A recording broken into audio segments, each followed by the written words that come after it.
Question है 5.25 हाथ की लग्गी से एक धूर में कितना डिसमिल होगा।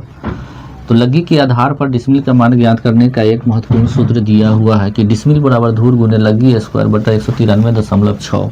तो चलिए उसी सूत्र पर हम सजाते हैं कि डिसमिल बराबर क्या होगा।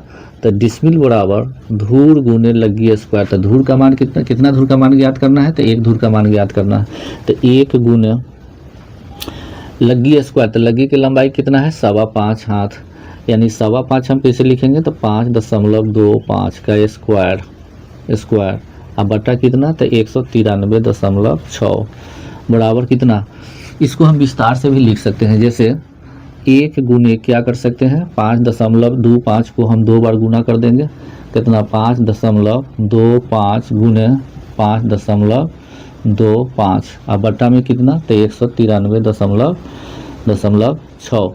जब इसको हम मल्टीप्लाई करते हैं गुना करते हैं तो गुणनफल कितना प्राप्त होता है। तो 27.5625 ये गुणनफल प्राप्त होता है। अब इसमें हम फिर 193.6 से भाग करेंगे।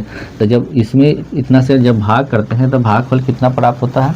तो भागफल हमको प्राप्त होता है 0.0142368 डिसमिल। अब कहने का अर्थ हुआ कि 5.25 हाथ की लग्गी से एक धूर में कितना डिसमिल होता है। तो एक धूर में इतना डिसमिल होता है। जब एक धूर में इतना डिसमिल है तो 2 धूर में कितना डिसमिल होगा।